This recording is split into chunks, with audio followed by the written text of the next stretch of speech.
હર હર મહાદેવ મિત્રો, તો સ્વાગત છે એક નવા વ્લોગ વિડીયોમાં. વાગ્યા છે 6 અને આજે થોડું મોડું થઈ ગયું છે. બાકી સવારનું શાંત વાતાવરણ, એમાં ચકલાનો અવાજ સાંભળો એકવાર તમે.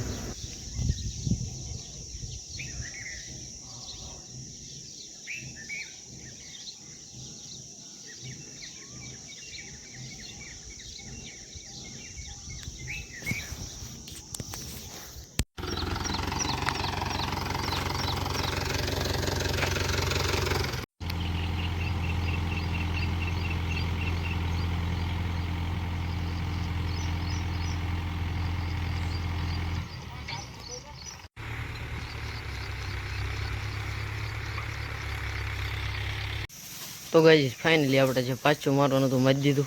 ખડના ભાઠા ઉપાડી લીધા અને નીણ વાઢી થઈ ગયું ઘરે. નીણ ગોઠવી દીધી છે. ભેંસને ધૂલાને હુક્કલની નીણ કરીશ, કારણ કે હવારમાં કાલનો લાવેલો ઝીંઝો હતો એ નાખ્યો હતો. તો નાહી ધોઈ લઈ આપણે જવાનું પાછું વાડીએ ડ્રીપ પાથરવા.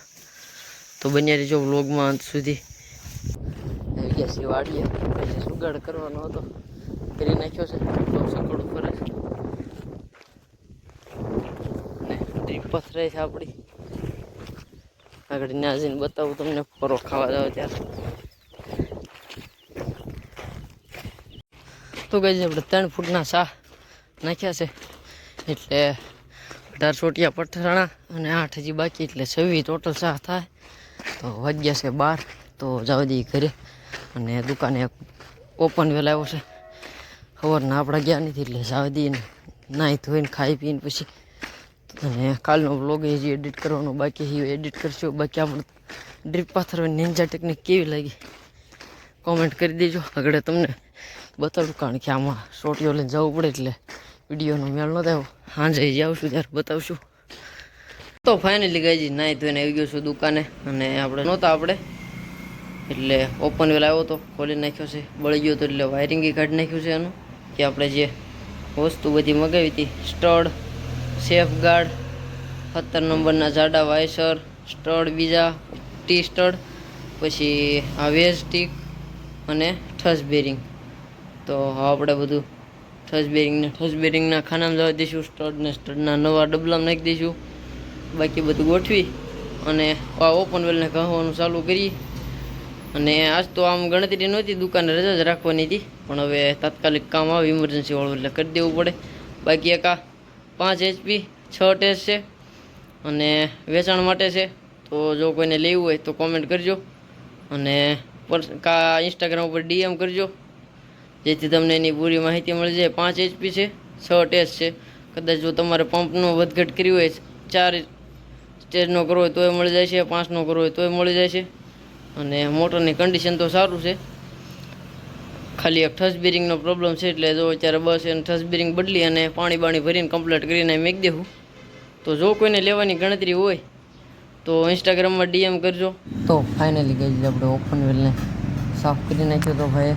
પછી એનું રિવાઇન્ડિંગ ચાલુ કર્યું છે અત્યારે. તો આપણે બધી વસ્તુ ગોઠવી દીધી ઘોડામાં કમ્પ્લેટ. ત્યાં સુધીમાં આપણે જે જાળીને બધી એવી હતી, સ્ટડના ખાનામાં સ્ટડ, કપલ તો નહીં પણ સેફ ગાર્ડને જે કાંઈ હતું બધું. એન્ડ ફાઇનલી ગઈ ઓપન વેલ બંધાઈ ગયો છે. કેબન કલેક્શન, એટલે શું કહેવાય યાર, અરે કહેના ક્યા ચાહતે હો. તો ફાઇનલી ગઈ ઓપન વેલ બંધાઈ ગયું છે, કેબલ કનેક્શન થઈ ગયું છે. અને ફિટ કરવાની વાત કરીએ તો ફિટ કરવામાં જે એનું ઠસ બેરિંગ લાગે એની આ નટ છે. તો અહીંયા આટા એને મૂકી દીધા છે. તો આપણે આજ તો ભીમ 11 છે, એટલે બધા મિસ્ત્રીને બધા રજા ઉપર છે. તો કાલે સવારે એને એ જે છે એ કરતાં નાની સાઈઝની નટ ગોતી અને નવા આટા પડાવશું અને કાલે સવારમાં ફિટ કરશું. બાકી આજે આપણે 5 HPની વાત કરતો હતો હું, એને પંપ ફેલ થઈ ગયો છે, પાણી નથી આપતો બરાબર. તો એની માથે આપણી પાસે એક જૂનો 4 ટેસ્ટનો પંપ પડ્યો છે. અને જો તમારે નવો જોઈએ તો નવો મળી જાય છે. બાકી મોટરમાં કોઈ તકલીફ નથી, ચાલુ જ હતી, પણ પંપમાં પાણી કપાઈ જતું એટલે કાઢીને ખેડૂતને વેચવાની ગણતરી હતી. બાકી એક ઠસ બેરિંગ એક નાખવું પડે છે, તો એ આપણે કાલ ચેક કરી લેવું. જો જરૂર છે તો જ નાખશું. અને જો કોઈને લેવું હોય તો મેં ઘડીક વાર પહેલાં કીધું હતું કે ઇન્સ્ટાગ્રામમાં DM કરો અથવા આપણી ચેનલ ઉપર કોમેન્ટ કરો. જો હાજરમાં હશે અને વેચાઈ નહીં ગયું હોય તો તમને મળી જશે. તો ફાઇનલી ગઈ આપણે દુકાને કાંઈ કામ બીજું રહેતું નહોતું, કારણ કે ઓપન વેલનું કામ આટા પડાવવા માટે અટકી ગયું હતું. તો પછી અહીંયા ઘડીક સાટા પડ્યા, પછી આવી ગયો ઘરે. આપણે ડ્રીપ પાથરવાની બાકી છે, તો પાછો જુગાડ ચાલુ કરીને આપણે ડ્રીપ પોળી કરવી છે.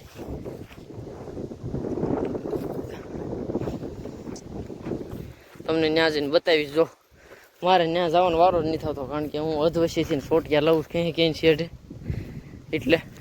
તો મિત્રો પછી આપણે ડ્રીપ પાથરી અને આવી ગયા હતા ઘરે. વાળું પાણી પી લીધું અને આપણે રેગ્યુલર કસ્ટમરનો ફોન આવ્યો હતો. તો દુકાને એવું પડ્યું રાતે એને પંપના હોલ મોટા થઈ ગયા હતા, એટલે હોબલિંગ થઈ જતું હતું. તો એમની પાસે એક બીજો પંપ પડ્યો હતો, એ લગાવવાનો હતો, પણ એના હોલ પાતળા હતા, એટલે આપણે એને નવું કનેક્શન પીસ ફિટ કરવાનું નક્કી કર્યું, કારણ કે પંપ માગ્યો હતો એટલે હોલ મોટા કરાવાય નહીં. તો એને ટ્રાય મારીએ, જો ફિટ થઈ જાય તો, નકર પછી જે કાંઈ કટ ને મરવું પડે એ બધી વિધિ કરી અને ફિટ કરી દઈશું. તો મિત્રો પછી દુકાને આપણે જે નવું કનેક્શન પીસ હતું એના હોલ મોટા કરાવ્યા, પણ CRI નથી, પણ CRI જ હતી ટર્બો મોડલ. તો એને સ્ટડ આવે, ટી સ્ટડી હાવ બહારની સાઈડ આવે, એટલે હોલ હજી નહોતા મળતા.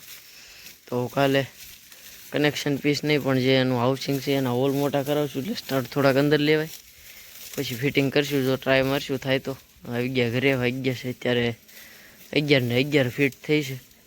તો બસ જો ભેંસને ધૂલાને નીંદ નાખી દીધી છે, અને હવે આપણે સૂઈ જઈએ. મસ્ત મજાની ઊંઘ કરી દઈએ, કારણ કે થોડાક દિવસથી ઊંઘનો મેળ આવતો નથી. ધાબા માથે પાથરીને સૂઈ જઈએ. The next day. Har Har Mahadev મિત્રો. તો થઈ ગયો છે એક બીજો મસ્ત મજાનો દિવસ. ઘરનું બધું કામ પતાવી નાખ્યું છે આપણે, ભાઈ સીધું કમ્પ્લીટ કરી નાખ્યું છે, સાફ બરોબર, અને ધૂલાને અને ભેંસને બેને હુકલની નીણ કરી દીધી છે. તો હવે આપણે જવાનું છે દુકાને, જે આપણે કાલ રાતની મોટર જે હતી એને કમ્પ્લીટ કરવાની છે. તો જઈને બધી અપડેટ તમને આપતો રહીશ. તો ગઈ આપણે આવી ગયા છીએ દુકાને, અને જોઈ શકો છો કે મોટર કાલ રાતે આપણે જે ઘણી મહેનત કરી પણ થઈ નહીં. 3-4 કનેક્શન પીસ આપણી પાસે હતા, તો બધે ટ્રાય મારી જોયા પણ ન લાગ્યા. તો હવે આપણે આના સ્ટડને હોલ જે રહ્યા એને અંદરની સાઈડ થોડાક હોલ પડાવી અને સ્ટડને માવડવાના થાય, અંદર આવી જાય એટલે પછી આપણે જે કનેક્શન પીસ છે એ લાગી જાય. તો પહેલાં બધું થોડુંક વાળીને સાફ કરી નાખું. બાકી આજે ન્યૂ એડેડ ટાયરનો ખર્ચો કરવો પડ્યો હતો લાંબા સમયે. તો કોમેન્ટમાં કોંગ્રેચ્યુલેશન લખવાનું ભૂલતા નહીં. તો ગઈ આપણે દુકાને આવી ગયા હતા, અને હવે રાતે જે મોટર હતી એ કમ્પ્લીટ કરી દીધી, પંપ નવો બેહાડી દીધો એની માથે. અને અત્યારે આપણે જવાનું છે ઉંબરડા એક મોટર જોવા. તો એક ગાડી આપણે અહીંયા ભાઈબંધના મિલે મેકતા જઈશું, એક ગાડી લઈને 2 ભાઈઓ જઈશું. અને ઓપન વેલનું કામ હજી મિસ્ત્રી કામ ચાલુ જ છે, એ ચાલુ બપોરે પછી એને ફિટ કરવાનો થાય છે. અને મોટર જો એવી જમીન પાછા આવી જઈશું દુકાને. તો બન્યા રહેજો વ્લોગમાં આજ સુધી.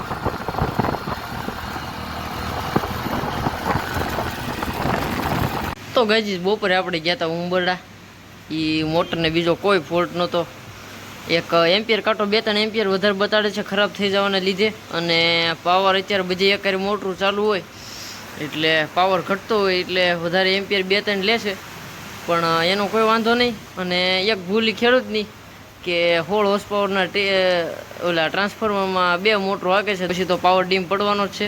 પછી નથી આવી ગયા ઘરે, જમી કાઢવીને પાછા દુકાને આવી ગયા, કારણ કે આપણે આનું મિસ્ત્રી કામ જે કાંઈ હતું એ બધું પતી ગયું હતું ઓપન વેલનું. તો એને ફિટ કરીને મૂકી દીધો.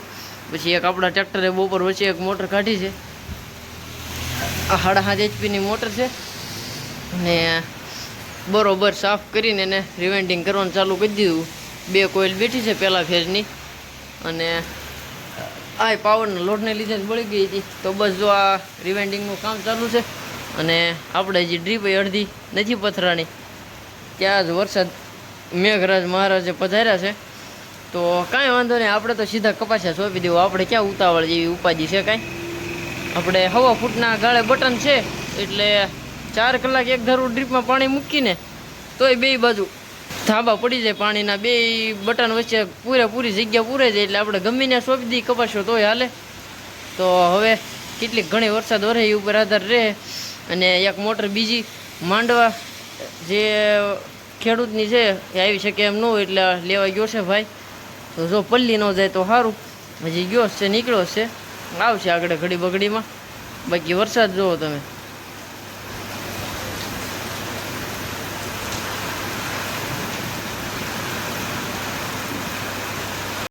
તો ફાઇનલી ગઈ જ આપણે જે 7.5 HP છે એનો બીજો ફેઝ ચાલુ થઈ ગયો છે બાંધવાનો. અને આપણે જે વાત કરતા હતા મોટર લેવા ગયા હતા તો એ મોટરને ખોલી નાખી છે, એનું વાયરિંગ બળી ગયું હતું એટલે એને સાફ કરવા મૂકી દીધી છે એસિડ ભરીને. એ ગળી જાય પછી એનું રિવેન્ડિંગનું કામ ચાલુ કરશું. બાકી એનું પેપરનું માપ આપણે લઈ લીધું છે તો એના પેપરને એવું કાપી અને જવા દઈશું ઘરે જમવા. જમીને પાછા રિટર્ન આવી જઈશું. તો ફાઇનલી ગઈ આપણે જે 12.5 હોર્સ પાવરની હતી એનું વાયરિંગ કાઢી નાખ્યું, સાફ કરી નાખી હતી ને આવી ગયા ઘરે. વાળું પાણી કરી લીધું છે. તો હોન્ડામાં અત્યારે આવી ગયો છું. વરસાદ હતો એટલે કાંઈ ભેંસને બહાર નથી લીધી, નામે પવન નથી એટલે બફારો થાય, મચ્છર કવડે. તો આપણે ધીમો ધીમો પંખો ચાલુ કરી દેવું અને નીર નાખીને આપણે પાછું રિટર્ન જવા દેવાનું છે દુકાને. કારણ કે મોટર સાફ તો થઈ ગઈ હતી પણ એને પેપર બાકી હતા અને એ કાલે સવારે કમ્પ્લીટ કરી દેવાની છે. તો ફટાફટ જઈએ પહેલાં દુકાને નીર નાખીને ઢોરને. તો ફાઇનલી ગઈ આપણે જે 12.5 HPની હતી એનું રિવાઇન્ડિંગ ચાલુ કરી દીધું છે અને 7.5 HP હતી એ ફીટી થઈ ગઈ છે. 2 ટાઈપ કરે છે અત્યારે. તો એ ફિટ થઈ ગઈ એટલે એને મોકલી દઈશું. બાકી આજે એક ફેઝ કમ્પ્લીટ બેસી ગયો છે તો આનો જોઈએ છીએ 2 ફેઝ બેહેરી 3 બેહેરીને જવા દઈશું ઘરે. તો ફાઇનલી ગાઈઝ આપણે 2 ફેઝ કમ્પ્લીટ કરી આવી ગયા ઘરે. આપણું ગાડી જે બહાર પડી છે તો પહેલાં એકવારનો હોન્ડામાં આંટો મારી લઈ, કાંઈ તકલીફ નથી ને. જો કે લેમ્પ પોલવી દીધું એટલે કાંઈ દેખાય તો નહીં. ભેંસ લાંબી થઈને સૂતી છે, ફોનમાં નહીં બતાતું હોય અને ધૂલો બેઠો છે. તો બસ હવે આજનો વ્લોગ અહીંયા જ પૂરો કરીશું. મળીએ નેક્સ્ટ વ્લોગમાં. ત્યાં સુધી બધાને હર હર મહાદેવ. અને જો હજી સુધી તમે મારી ચેનલ સબસ્ક્રાઈબ ન કરી હોય તો ફટાફટ ચેનલ સબસ્ક્રાઈબ કરી લેજો.